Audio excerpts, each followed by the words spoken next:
குரு வணக்கத்துடன் class start பண்ணிடலாம். 8th ஸ்டாண்டர்டில் என்ன பண்ணுறோம், யூனிட் 3ல கிராம சமூகமும் வாழ்க்கை முறையும் படிச்சுக்கிட்டு இருக்கோம். இன்னைக்கு டே 4ல் வந்து விவசாயிகளின் புரட்சி பார்க்க போகிறோம். அதுக்கு முன்னாடி ஜஸ்ட் ஒரு ரீகால், எப்பயும் போல் என்ன பண்ணுவோம் பார்த்துட்டு வந்துடலாம். ஆங்கிலேயரோட ஆட்சியின் கீழ் நில வருவாய் கொள்கை. இதை ஏமிஸ் நம்ம திரும்ப திரும்ப இந்த டயக்ராம் பார்த்துட்டே இருக்கோம்னா அதுக்கு இதே ஆன்சர் தான். இதை நீங்கள் முடிக்கிறப்ப இந்த ஜமீன்தாரி முறை, ரைத்துவாரி முறை, மகள்வாரி முறை யார் கொண்டு வந்தா, எப்போ கொண்டு வந்தான்றதை நீங்கள் என்ன செய்யணும், கிளியராக கன்ஃபியூஸ் ஆகாமல் கரெக்டாக சொல்லணும். அந்த ஒரே ஒரு ரீசனுக்காக தான் இதை என்ன செய்கிறேன், நான் தினம் உங்களுக்கு ஒவ்வொரு கிளாஸ்லையும் இந்த டயக்ராம் மஸ்ட்டு. ஓகேவா?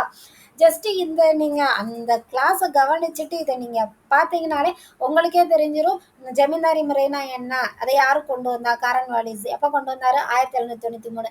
இதில் எத்தனை பங்கு விவசாயிகளுக்கு கொடுக்கணும், யார் அதில் முதன்மையாக இருந்தாங்க, இது எல்லாமே கொஸ்டின் நீங்கள் கேட்டுக்கணும், படிச்சிடணும். ஓகே, ஜஸ்ட் அவ்வளோதான். அடுத்து ரயத்வாரி முறை தாமஸ் மன்றோ 1820 கொண்டு வந்தார். அது ஜமீன்தாரி முறையை கம்பேர் பண்ணும்போது ரயத்வாரி முறை கொஞ்சம் பரவாயில்ல விவசாயிகளுக்கு. ஏன்னா இது வந்து ஆங்கிலேயர்களுக்கும் விவசாயிகளுக்கும் ஒரு டைரக்டாக என்னாச்சு, இடைத்தரகரே இல்லாமல் அவங்க டைரக்ட் டீலிங் இருந்துச்சு இல்லையா, அதனால கொஞ்சம் பரவாயில்ல. ஆனாலுமே மக்கள் வந்து என்ன பண்ண ஆரம்பித்தாங்க, கஷ்டம் தான் பட்டாங்க. கம்பேர் பண்ணுறச்ச ஏன்னா ஜமீன்தாரி முறையை கம்பேர் பண்ணுறப்போ கொஞ்சம் பரவாயில்ல ரயத்வாரி முறை, அவ்வளோதான், ஜஸ்ட் அவ்வளோதான். அடுத்து மகள்வாரி முறை, அதை யார் கொண்டு வந்தா, வில்லியம் பெண்டிங் பிரபு எப்போ கொண்டு வந்தார், 1833.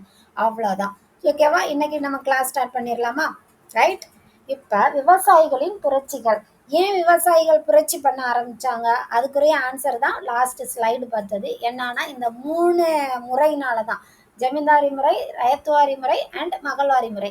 இது மூலம் விவசாயிகள்கிட்ட இருந்து என்ன பண்ணாங்க, அதிகமான சுரண்டல்கள் நடந்தது இல்லையா, விவசாயிகள் மீது வரின்ற பேர்ல அவங்க எனக்கு நிலமே வேணாம், நான் விவசாயமே பண்ணலைன்ற அளவுக்கு என்ன பண்ண ஆரம்பிச்சிட்டாங்க, விவசாயிகள் வெறுத்து என்னோட நிலத்தையே வச்சுக்கோங்க, நான் வேளாண்மையே பண்ணலைன்ற முடிவு கூட நான் செஞ்சுட்டாங்க, வந்துட்டாங்க.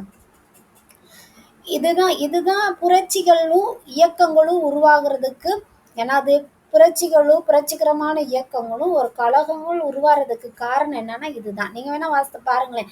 வேளாண்மை முறை என்ன செஞ்சிச்சு, மொத்தமா மறைஞ்சிருச்சு. ஜமீன்தார்கள் தான் இப்ப நில உரிமையாளர்கள் ஆயிட்டாங்க. ஆக்சுவலா யார் இருக்கணும், விவசாயிகள் தான் நில உரிமையாளர்கள், விவசாயம் பண்றவங்க தானே. ஆனா யார் இருக்கா, ஜமீன்தார்கள். ஏன்னா அவங்க வந்து ஜமீன்தார்கள் வந்து ஒரு விவசாயம் பண்ணுறதுக்கு வட்டிக்கு பணம் வாங்கியிருப்பாங்க, அதை கொடுக்க முடியாது. ஸோ ஜமீன்தார்கள் என்ன பண்ணிடுவாங்க, அதை என்னோட நிலம்னு சொல்லி எழுதி வாங்கிடுவாங்க, அவ்வளோதான். இப்படி தான் நில உரிமையாளர்களாக ஆனாங்க, அப்படிதானே. விவசாயிகள் உழைப்பு ஜமீன்தார்களால் சுரண்டப்பட்டது. நம்ம பார்த்தோம்ல, 11 பங்கு உழைச்சா அதில் 10 பங்கு அரசாங்கத்துக்கு கொடுக்குற மாதிரி, அதில் இவங்க எவ்வளோ எடுப்பாங்க அந்த மாதிரி 3 2/3. ஓகே, இந்த மாதிரி அம்மா 50%, 45%, அது மாதிரி விவசாயிகளோட உழைப்பு எல்லாத்தையும் என்ன பண்ண ஆரம்பிச்சிட்டாங்க, அவங்க எடுத்துக்க ஆரம்பிச்சிட்டாங்க. இதனால் விவசாயிகளோட வாழ்க்கை எப்படி பார்க்கும்போது எப்படி இருந்துச்சுன்னா ரொம்ப துயரமாக இருந்தாங்க. அவங்க வந்து அவங்களுக்கே தெரியல அவங்க இவ்வளோ கஷ்டங்களை அனுபவிக்கிறோன்னு. இதனால தான் அவங்களுக்கு கோவம் வந்து ஒரு புரட்சியில் ஈடுபடுறாங்க, கழகங்களில் ஈடுபடுறாங்க. யார் யாருக்கு அகெயின்ஸ்டான்னு பார்த்தோம்னா, ஆங்கிலேயர்களுக்கும் ஜமீன்தார்களுக்கும் அகெயின்ஸ்டாக நம்மளோட விவசாயிகள் ஈடுபடுறாங்க. எந்த ஆண்டுன்னு பார்த்தோம்னா 19 20ஆம் நூற்றாண்டில் இந்த புரட்சியும் இயக்கங்களும் நடக்குது. அதில் இன்னைக்கு நம்ம என்னென்ன கழகங்கள் ஈடுபட்டாங்கன்னு பார்க்க போகிறோம். 4 கழகங்கள் வந்து புக்கில் கொடுத்துருக்காங்க. ஃபர்ஸ்ட்டு சந்தால் கழகம், அடுத்து இண்டிகோ கழகம், பாப்னா கழகம் அண்ட் தக்கான கழகம் ஃபைனலாக. இதை எந்த ஆண்டு நடந்துச்சு, எப்படிலாம் நடந்துச்சுன்றது தான் இன்னையோட கிளாஸில் நம்ம ஸ்டார்ட் பண்ணலாம். ஃபர்ஸ்ட்டு சந்தால் கழகம். சந்தால் கழகம்ன்றது எந்த இயரில் நடந்துச்சுன்னா 1855 இருந்து 1856 வரை நடந்துச்சு. இது வந்து பீகார்ல விவசாயிகளால முத ஒரு கழகம்னு விவசாயிகள் எழுச்சி, அதாவது கோவப்பட்டு எழுச்சி அடைஞ்சு ஒரு கழகத்துல ஈடுபட்ட ஃபர்ஸ்ட் கழகம் எதுனா இந்த சந்தால் கழகம் தான். அது எங்க நடக்குது, பீகார்ல. ஆச்சா, சந்தால் மக்களோட முதன்மையான தொழில் என்னன்னு பார்த்தோம்னா வேளாண்மையை தவிர அவங்களுக்கு எதுவும் தெரியல. இப்போ ஃபர்ஸ்ட் தொழிலே வேளாண்மையை தான் அவங்க வச்சிருந்தாங்க. இந்த ஜமீன்தார்கள் என்ன பண்றாங்க, நிலங்கள் எல்லாம் அவங்களே அபகரிச்சுக்க ஆரம்பிச்சுட்டாங்க. இதனால கோவமுற்ற சந்தால் மக்கள் என்ன பண்றாங்கன்னா 1855ல ஆயுதம் ஏந்தி புரட்சி பண்ண ஆரம்பிச்சிட்டாங்க. ஆயுதம் ஏந்துனா கன்னு இதெல்லாம் கிடையாது, போம் ஆட்டகம் அதெல்லாம் கிடையாது. அவங்க அப்ப அந்த காலத்துல என்ன வச்சிருந்தாங்க, இந்த படத்துல பாருங்க, வில்வித்தை அந்த மாதிரி இந்த கட்டையில வச்சு இந்த பணி பண்றது அந்த மாதிரி ஆயுதங்கள் அதான் என்ன செஞ்சிருப்பாங்க, வச்சிருப்பாங்க. அதை ஏந்தி என்ன பண்றாங்க, ஒரு புரட்சிக்கு போறாங்க. இதுக்கு வந்து சந்தால் மக்கள்ல வந்து சித்து கங்குன்னு 2 சகோதரர்கள் இருக்காங்க. அவங்களோட தலைமையின் கீழ் ஒரு 1000 வீரர்கள் ஒன்று சேரி இந்த கழகத்துல ஈடுபட்டுறாங்க. சரியா? பேர் என்னது, சித்து கங்கு. நல்லா ஞாபகம் வச்சுக்கோங்க. அவங்க தலைமையின் கீழே 10,000 வீரர்கள் வந்து ஒன்று சேர்றாங்க. ரைட். இப்ப சந்தால் மக்கள் அந்த போர்லாம் ஈடுபட்ட உடனே அந்த அரசு என்ன பண்ணுதுன்னா, கூப்பிட்டு சந்தால் மக்கள்ல இனிமே நீங்க சந்தால் பர்கானான்னு உங்களை நான் அறிவிச்சிடுறேன் அப்படின்னு சொல்லி அரசு என்ன செய்யுது, சந்தால் பர்கானான்னு அவங்கள அனௌன்ஸ்மெண்ட் பண்றாங்க. ஸோ அந்த அனௌன்ஸ்மெண்ட் வந்ததுக்கு அப்புறம் சந்தால் மக்களோட நிலங்களும் அடையாளமும் பாதுகாக்கப்படுது. சரியா? ஓகேவா? இவ்வளவுதான் சந்தால் மக்கள். இம்பார்ட்டன்ட் தான், எல்லாமே இம்பார்ட்டன்ட் தான். ஆனா இதுல வந்து நம்ம என்ன செய்யணும், புரிஞ்சு படிச்சுக்கோங்க. ரொம்ப இவ்வளோ இருக்கே அப்படின்னு பார்க்காதீங்க. இதுதான் பாயிண்ட்ஸ். இந்த ஃபர்ஸ்ட் கழகம் அவங்க வேளாண்மை செஞ்சாங்க, இவங்கெல்லாம் இந்த நிலத்தை அபகரிச்சனால இந்த வருஷம் வந்து போர் நடந்துச்சு. இதுல இவங்க சித்து கங்கு 2 பிரதர்ஸ் இருக்காங்க. அவங்களுக்கு தலைமையின் கீழே ஒரு 10,000 வீரர்கள் ஒன்று கூடி போர்ல ஈடுபடுறாங்க. சரி, கழகத்துல ஈடுபடுறாங்க. அந்த கழகத்தோட முடிவுல சந்தால் பர்கானான்னு சொல்லி அந்த சந்தால் ஏரியாவை அரசு அறிவிக்குது. இதனால அந்த மக்களோட பேலன்ஸ் உள்ள நிலங்களும் அடையாளமும் பாதுகாக்கப்படுது. அவ்வளவுதான் சந்தால் கழகம். செகண்ட் ஒன் இண்டிகோ கழகம். இண்டிகோ கழகம் வந்து ரொம்ப இம்பார்ட்டன்ட். இதை ப்ரீவியஸ் இயர் டிஎன்பிஎஸ் கொஸ்டின்லாம் நிறைய கேட்டிருக்காங்க. சரி, ஓகே, நம்ம கிளாஸ்க்குள்ள போகலாம். இண்டிகோ கழகம் இல்லைன்னா அவுரி புரட்சி கழகம். அவுரி புரட்சி இது ஆக்சுவலா இண்டிகோ கழகம்னாலே அவுரி புரட்சி தான். ஏன்னா அவுரினா அது ஒரு வித செடி வளர்க்குறது, அவுரி செடி. அது எதுனா நம்மளோட ட்ரெஸ்ஸில் போடுறோம் இல்லையா, கலர் சாயம் பூசுவாங்களா ட்ரெஸ்ஸில். இப்போ red colour, blue colour, yellow colour, orange colour, green colour, அந்த மாதிரி கலர் சாயம் வந்து தயாரிக்கிற ஒரு செடி தான் அவுரி செடி. இதை வந்து விவசாயிகள் நீங்கள் பண்ணி தான் ஆகணும், எங்களுக்கு இந்த டைமுக்குள்ளே இவ்வளோ கொடுத்து தான் ஆகணும், நீங்கள் எங்களுக்கு கொண்டு வந்து டெலிவரி பண்ணிடுங்க, அப்புறமே நாங்கள் உங்களுக்கு என்ன செய்கிறோம், பைசா தர்றோன்ற மாதிரி கவர்மெண்ட் மக்களை வந்து விவசாயிகளை வந்து ரொம்ப கஷ்டப்படுத்திட்டாங்க. இது பத்தாதுன்னு ஐரோப்பிய பண்ணையார்கள் இருப்பாங்களா, அவங்களோட அடக்குமுறை வேற என்ன செஞ்சுச்சு இருந்துச்சு. ஸோ இதெல்லாம் பார்த்த நம்மளோட விவசாயிகள் எங்களால் அவுடி செடியெல்லாம் பண்ண முடியாதுன்னு ஒரு வேலை நிறுத்தத்தை வங்காளத்தில் ஆரம்பிச்சு விடுறாங்க. அந்த வேலை நிறுத்தம் என்ன பயங்கர தீவிர புரட்சியாக மாறுது. அந்த புரட்சினால தான் இண்டிகோ கழகம் ஸ்டார்ட் ஆகுது. எப்பனா செப்டம்பர் 1859ல யாரோட தலைமைனா திகம்பர் பிஸ்வாஸ் மற்றும் பிஷ்ணு சரண் பிஸ்வாஸ் எங்க ஸ்டார்ட் பண்றாங்கன்னா நாதியா மாவட்டத்துல ஸ்டார்ட் பண்றாங்க.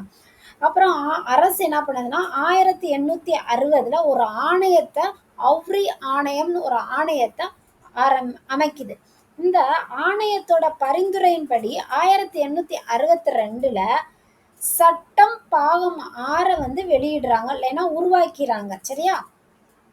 வங்காளத்தோட அவுரி விவசாயிகள் இருப்பாங்க இல்லையா, அந்த ஆணையெல்லாம் அமைச்சதுக்கு அப்புறம் அவுரி விவசாயிகள் என்ன போதும்டான்னு என்ன பண்றாங்க, பீகாருக்கும் உத்தரப்பிரதேசத்துலயும் போய் குடியேறிடுறாங்க. இந்த அவ்ரி செடி இருக்க விவசாயிகள் இருக்காங்க இல்லையா, சாகுபடி பண்றவங்க, அவங்களோட துயரங்களை வந்து ஒரு செய்தித்தாள் மட்டும் நோட்டீஸ் பண்ணி அவங்க என்ன செய்யறாங்க, வெளியே விடுறாங்க மக்கள் மத்தியில. அது எந்த செய்தித்தாள் கொஸ்டின் கேட்பாங்க. இந்து தேசபக்தன்ற செய்தித்தாள் வந்து சாகுபடியாளர்களோட துயரங்களை வந்து வெளியிடுது. ஓகேவா? எந்த பத்திரிகை செய்தித்தாள்? இந்து தேசபக்தன். இதை ஒருத்தவர் வந்து இதை எதிர்த்து ஒரு நாடகத்தை வந்து எழுதுறாரு. என்ன யாரு கவனத்துக்கு கொண்டு போறதுக்காக நாடகத்தை எழுதுறாருன்னா, மக்களும் அரசோட கவனத்திற்கு இந்த சாகுபடி இருக்கால அவங்களோட துயரங்கள், இந்த விவசாயிகளோட துயரங்களும் மக்கள் புரிஞ்சுக்கணும், அரசும் புரிஞ்சுக்கணும்னு தீனபந்து மித்ரா, இது வந்து லாஸ்ட் ப்ரீவியஸ் டிஎன்பிஎஸ்சி கொஸ்டின்ல வந்திருக்கு. நீங்க வந்து இம்பார்ட்டன்ட் நோட் பண்ணிக்கோங்க. ஓகே. தீனபந்து மித்ரா அவர் வந்து ஒரு நாடகத்தை எழுதுறாரு. அந்த நாடகம் வந்து நீல் தர்பன் அந்த நாடகத்தோட பேர் என்னன்னா நீல் தர்பன்ற ஒரு நாடகத்தை எழுதுறாரு. இதன் மூலமா மக்களும் அரசு கவனத்திற்கும் இந்த விவசாயிகளோட என்னது கஷ்டங்களை வந்து அவர் கொண்டு போய் சேர்க்கிறாரு. இதுதான் இண்டிகோ கழகம். Okay right. அடுத்து பாப்னா கழகம். இந்த சேம் ப்ரொசீஜர் தான் பாப்னா கழகத்துக்கும். என்னது ஜமீன்தார்களை எதிர்த்து விவசாயிகள் என்ன பண்றாங்க, ஈடுபடுறாங்க, ஜமீன்தாருக்கு எதிராக ஈடுபடுறாங்க. இது யார ஆரம்பிக்கப்பட்டதுன்னா கேசப் சந்திரா ராய்ன்றவரால யூசுப் சாஹிப் அர்கானால இது ஆரம்பிக்கப்பட்டது. இது வந்து விவசாயிகள்கிட்ட போய் நம்ம இவ்வளோ கஷ்டப்படுறோம், நம்ம வந்து விவசாயிகளுக்கு அதை புரிய வச்சு அவங்கள்ட்டயே நிதியை திரட்டி அந்த போராட்டம் பாப்னால ஸ்டார்ட் பண்ணி அதை முழுவதும் பாப்னா ஃபுல்லாக பரவிட்டு அப்புறம் வங்காளத்தோட கிழக்கு வங்காளத்துக்கும் அப்புறம் மற்ற மாவட்டங்களுக்கும் பரவுச்சு இந்த மணி போராட்டம். சரியா? இதோட முதன்மை நோக்கமே சட்டத்தை எதிர்ப்பது. ஏன் சட்டத்தை போய் எதிர்க்கிறாங்க அப்படின்னு பார்த்தா, இவங்க வந்து என்ன பண்றாங்கன்னா சட்டம்ன்ற பேர்ல விவசாயிகள்கிட்ட இருந்து வரி வசூலிக்கிறது. இவ்வளோ வரி எனக்கு கொடு அப்படின்னு சொல்றது. ஆக்சுவலா அவங்களுக்கு இருக்க நிலத்துல அவங்களுக்கு கட்ட முடியாத அளவுக்கு வரியை கேட்கறது. இது உன்னோட நிலமே இல்லை, இந்த நிலத்துக்கு உரிமையாளர் வேறவர்ன்ற மாதிரி ஒரு போலி ஆவணங்களை ரெடி பண்ணி விவசாயிகளை என்ன பண்றாங்க, வெளியேற்றுறாங்க. யாரு? ஜமீன்தார்கள். இதெல்லாம் வந்து சட்டத்துக்கு புறமா நடக்குது தானே.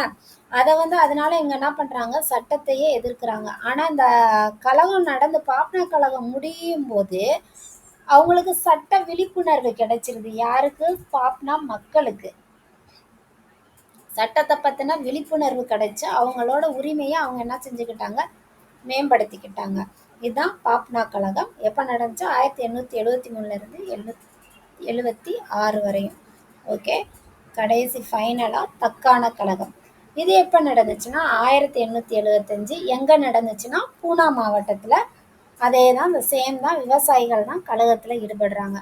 ஃபர்ஸ்ட் எல்லாரோட அடக்குமுறையை எதிர்த்து தான் புரட்சி செய்யறாங்க. அப்படிதானே? எல்லாருமே ஜமீன்தார்களோட அடக்குமுறையை எதிர்த்து தான் புரட்சி செய்யறாங்கன்னு நம்ம பார்த்துக்கிட்டே வந்திருக்கோம். இதுல இந்த புரட்சி 33 மாவட்டங்களுக்கு என்ன மாவட்டங்கள் சொல்ல 33 கிராமங்களுக்கு என்ன செய்யுது, பரவுது. இதுல என்ன பண்றாங்கன்னா விவசாயிகள் வந்து கோவமாயி இந்த மார்வாரி சகுக்காரர்களோட சொத்துக்கள்லாம் போய் கொள்ளையடிச்சிட்டு வந்துடுறாங்க. யாரு? விவசாயிகள். இதனால சவுக்காரர்கள் போய் போலீஸ்ல கம்ப்ளைண்ட் பண்ணி நீங்க வந்து எங்களுக்கு சப்போர்ட்டா வந்து நில்லுங்க அப்படின்னு காவலர்களோட உதவியை வந்து இந்த சவுக்காரர்கள் என்ன பண்றாங்க, கேட்டு வாங்குறாங்க. அப்பதான் இந்த போராட்டம் வன்முறையா என்ன செய்து மாறுது. அது வரையுமே நம்ம விவசாயிகள் வெறும் போராட்டம் மட்டும்தான் பண்ணிக்கிட்டு இருக்காங்க. இவங்க போய் இந்த போலீஸோட காவலர்களோட உதவியை வாங்கினதுக்கு அப்புறம் போராட்டம் வந்து என்ன செய்யுது, வன்முறையா வெடிக்குது. அப்புறமே என்ன, வன்முறையா மாறினதுக்கு அப்புறம் என்ன பண்ண முடியும், இங்கே எதுவும் கண்ட்ரோல் பண்ண முடியாதனால இராணுவம் வரவழைச்சு இராணுவத்துல இருந்து சோல்ஜர்ஸ்லாம் இருப்பாங்க இல்லையா, அவங்கெல்லாம் வரவழைக்கப்பட்டு இந்த புரட்சி என்ன பண்ணுறாங்க, ஒரு கட்டுக்குள்ள கொண்டு வந்துடுறாங்க. கட்டுப்படுத்தப்பட்டது. அந்த புரட்சி என்ன பண்ணிட்டாங்க, கட்டுப்படுத்திட்டாங்க. தக்கான விவசாயிகள் மீட்பு சட்டம் ஒரு சட்டம் போடுறாங்க. அந்த சட்டத்தோட பேர் என்ன, தக்கான விவசாயிகள் மீட்பு சட்டம் போட்டு அதன் மூலம் விவசாயிகளோட குறையை என்ன பண்றாங்க, களைஞ்சிடறாங்க. அதாவது எடுத்துறாங்க. விவசாயிகளோட குறைகள்லாம் களையப்படுது. அவ்வளவுதான். இந்த 4 கழகங்கள் தான் அடிப்படையா ஸ்டார்ட் ஆச்சு. அவ்வளவுதான். இன்னைக்கு விவசாய புரட்சி, விவசாயிகளோட புரட்சி எப்படி ஸ்டார்ட் ஆச்சுன்னு பார்த்தோம். நாளைக்கு என்னென்ன இயக்கங்கள்லாம் தோன்றுச்சு அப்படின்னு பார்க்கலாம். ஏன்னா இயக்கங்கள் மூலமா என்ன பண்ணாங்க அப்படின்றத பார்க்கலாம். படிங்க, புரியும். நம்பிக்கையோட படிங்க. தேங்க்யூ.